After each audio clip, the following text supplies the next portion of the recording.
Aviation की history में America, Russia, China जैसे तमाम मुल्कों को शिकस्त देने वाला है। आने वाले 100 सालों तक कोई भी इसका मुकाबला नहीं कर सकेगा। इसकी टोटल लागत 35 बिलियन यूएस डॉलर्स होगा। याद रहे, बुर्ज अल खलीफा दुनिया की सबसे बड़ी बिल्डिंग, जिसका टोटल खर्च 1.5 बिलियन डॉलर यानी सिर्फ 1.5 बिलियन डॉलर में दुनिया की टॉप नंबर 1 बिल्डिंग यूएई में बना ली गई। लेकिन एयरपोर्ट की सड़कें 7200 एकड़ पर फैली हुई है। इसी के अंदर 2 बड़े रनवेज है, जहाँ पर हर 40 सेकंड के बाद एक फ्लाइट लैंड और एक टेक ऑफ होती है।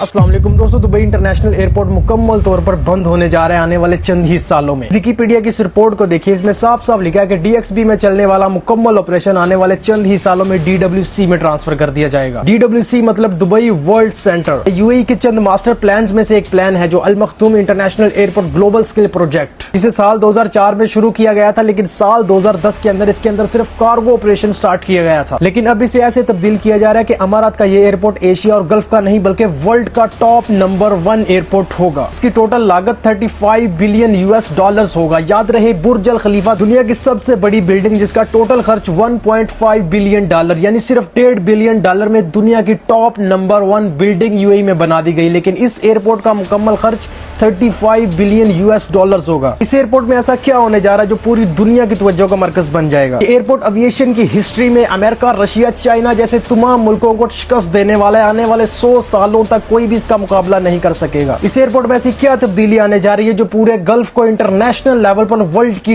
टॉप नंबर 1 हिस्ट्री में डाल देगा। पहले नंबर पर डीएक्सबी इंटरनेशनल एयरपोर्ट की कुछ तफसील देखिए। ये एयरपोर्ट इस खित्ते का सबसे बड़ा प्रोजेक्ट था, लेकिन यूएई का master plan DWC Dubai world centre पूरी दुनिया में बाजी ले जाएगा। डीएक्सबी इंटरनेशनल एयरपोर्ट तकरीबन 29 किलोमीटर पर फैला हुआ है। इसके अंदर 3 बड़े टर्मिनल्स और 106 गेट्स हैं, जबकि डीडब्ल्यूसी अल मखदूम इंटरनेशनल एयरपोर्ट 70 किलोमीटर तक फैला हुआ है। डीएक्सबी एयरपोर्ट की सड़कें 7200 एकड़ पर फैली हुई है। इसी के अंदर 2 बड़े रनवेज है, जहाँ पर हर 40 सेकंड के बाद एक फ्लाइट लैंड और एक टेक ऑफ होती है। यहीं पर अगर अल मखदूम एयरपोर्ट को देखा जाए तो उसके 6 बड़े टर्मिनल्स बनाए जाएंगे और ये 70 किलोमीटर पर फैला हुआ है। डीएक्सबी एयरपोर्ट के सिर्फ 106 गेट्स है और इस एयरपोर्ट के 400 गेट्स बनाए जाएंगे। इसके अंदर 2 नहीं बल्कि 5 ऐसे रनवेज बनाए जाएंगे। साल 2024 के रिकॉर्ड के मुताबिक डीएक्सबी इंटरनेशनल एयरपोर्ट की ट्रैवल हिस्ट्री अगर देखी जाए तो 93.8 मिलियन पैसेंजर्स रही है। वहीं पर अगर डीडब्ल्यूसी एयरपोर्ट को देखा जाए तो इसकी कैपेसिटी 260 मिलियन सालाना तक है। अब बात करते हैं डीएक्सबी इंटरनेशनल एयरपोर्ट के स्टाफ के बारे में, क्योंकि ये वो चीज है जिसका फायदा हर ओवरसीज को होता है। एक अंदाजे के मुताबिक तकरीबन 1 लाख से ज्यादा का स्टाफ डीएक्सबी इंटरनेशनल एयरपोर्ट में काम करता है। जरा इस रिपोर्ट को देखिए, इसमें साफ साफ लिखा है दुबई एयरपोर्ट अथॉरिटी का स्टाफ 1787, एमिरेट्स एयरलाइन स्टाफ तकरीबन 40,000, फ्लाई दुबई एयरपोर्ट स्टाफ तकरीबन 7,000, ग्राउंड फ्लोर डनाटा स्टाफ तकरीबन 20,000,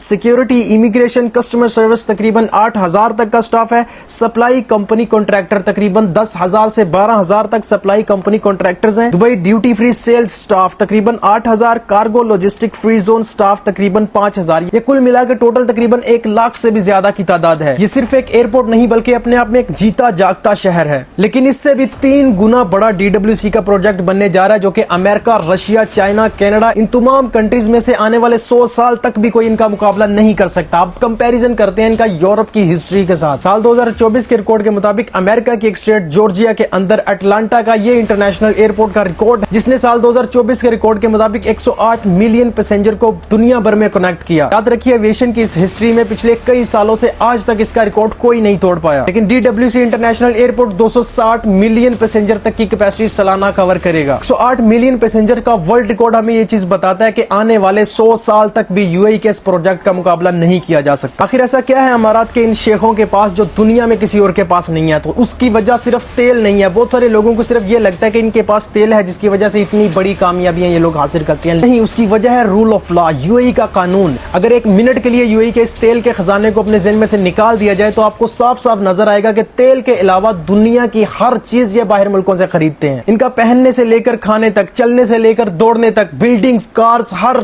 चीज बाहर मुल्कों से खरीदते हैं। यूनाइटेड अरब एमिरेट्स 1971 में इन 7 स्टेट्स के साथ बना। वहीं पर 1947 में आजाद होने वाली हमारी कंट्रीज को जरा देखिए। इंडिया तकरीबन 35.5 मिलियन लोग बाहर मुल्कों में रोजगार के लिए वर्क कर रहे हैं। पाकिस्तान तकरीबन 14.2 मिलियन लोग नेपाल तकरीबन 5.6 मिलियन लोग, बांग्लादेश तकरीबन 7.8 मिलियन लोग। इस सिलसिले को कैसे रोका जाएगा? उसकी वजह सिर्फ और सिर्फ एक है कि हमारे लीडरान को अपनी नजरें बेकार प्रोजेक्ट्स में से निकालकर ऐसे प्रोजेक्ट्स लगाने के ऊपर देनी चाहिए जिनसे प्रोडक्ट बने, जिनसे लोगों को रोजगार मिले। इंडिया के तकरीबन 3.5 करोड़ लोग, बांग्लादेश तकरीबन 78 लाख, नेपाल तकरीबन 56 लाख, हमारे तकरीबन 1.5 करोड़ पाकिस्तानी ओवरसीज बाहर मुल्कों में बैठ के ये देख रहे हैं कि कब पाकिस्तान के हालात ठीक होंगे और हम एक दिन वापस अपनी कंट्री में जरूर जाएंगे। वीडियो बनाने का मकसद सिर्फ ओवरसीज की तकलीफ को आपके सामने रखना था। तकरीबन 7 करोड़ नौजवानों में से 1.5 करोड़ से ज्यादा पाकिस्तानी ओवरसीज इस वक्त दुनिया भर में बैठ के एक चीज का इंतजार कर रहे हैं कि एक दिन पाकिस्तान के हालात बेहतर होंगे और एक दिन हम सारे वापस जरूर जाएंगे। एक दिन हमारे मुल्कों में ऐसे प्रोजेक्ट्स जरूर लगेंगे कि जिससे हमारा रोजगार बेहतर से बेहतरीन हमें नजर आएगा और हमें इससे बेहतर जॉब्स अपनी ही कंट्री में मिलेंगी। याद रहे, पाकिस्तान, इंडिया, नेपाल, बांग्लादेश, इन 4 मुल्कों के पास एक ऐसी मैन पावर की ताकत है जो दुनिया में किसी भी कंट्री के पास नहीं है। सिर्फ हमारी कंट्रीज को एक चीज की नीड है, वो है प्रोजेक्ट। हमारे प्रोडक्ट्स की अहमियत हमको बढ़ानी होगी, हमारी कंपनियों को रूल ऑफ लॉ के साथ कवर करना होगा, जितनी भी पब्लिक कंपनियां हैं उनको हमें बढ़ाना होगा। अगर यह सिलसिला ऐसे ही चलता रहा तो एक दिन हमारे मुल्कों के ऊपर राज कोई और करेगा और हम लोग बाहर मुल्कों में बैठ के सिर्फ और सिर्फ फैमिली के किचन चलाते रह जाएंगे। तमाम ओवरसीज सिर्फ एक चीज के इंतजार में है कि एक दिन हमारे मुल्कों में ऐसे प्रोजेक्ट्स लॉन्च किए जाएंगे जिसके अंदर लोगों को रोजगार मिलेगा। अपने नौजवानों को अपने मुल्कों में रोकने का सिर्फ एक तरीका है कि अपने मुल्कों में ऐसे प्रोजेक्ट्स लगाए जाएं। उन प्रोजेक्ट से इतना फायदा होगा कि हमारी कंट्रियां इन मुल्कों के साथ पहले नंबर पर रूल करेंगी। इन कंट्रीज के पास कुछ भी नहीं है, हर चीज बाहर से आती है, लेकिन सिर्फ एक चीज, हमारी मैन पावर को यूज करके ये कंट्रियां प्रोजेक्ट्स लगाती हैं। वो प्रोजेक्ट्स इन्हें पैसा कमा कर देते हैं। दुबई के लोअर क्लास शेख की भी अगर आप सैलरी देखेंगे तो 15 से 20 हजार दिरहम आपको नजर आएगी बिना कुछ किए। ये मेरी निस्बत से हर उस ओवरसीज की आवाज है जो अपने मुल्क को, अपनी फैमिली को, अपने खानदान को छोड़कर किसी ना किसी कंट्री में काम कर रहा है। इस वीडियो को एक बार लाजमी शेयर कीजिएगा। और ये यूएई के मास्टर प्लान में से सिर्फ एक प्रोजेक्ट था। यूएई का वो प्लान जो 1971 से लेकर 2071 तक मुकम्मल होगा, यानी 100 साल की हिस्ट्री में पहले नंबर पर यूएई को कैसे रूल करना है। मुकम्मल प्रोजेक्ट प्लान, हर चीज फ्यूचर म्यूजियम में इस वक्त प्लान हो चुकी है। अगर आप चाहते हैं कि मैं उसको डिकोड करूं, उसके लिए कमेंट सेक्शन में अपना कमेंट जरूर कीजिएगा ताकि हम इंटरनेशनल लेवल पर पहले नंबर पर रूल करने वाले कंट्रीज के अगले प्लान जान सकें कि आने वाले सालों में वो लोग क्या करने जा रहे हैं जिससे वो दुनिया में पहले नंबर पर रूल करेंगे। मिलता हूं दोस्तों नेक्स्ट वीडियोस में, तब तक के लिए अपना और अपने इस चैनल का ख्याल रखिएगा। अल्लाह हाफिज।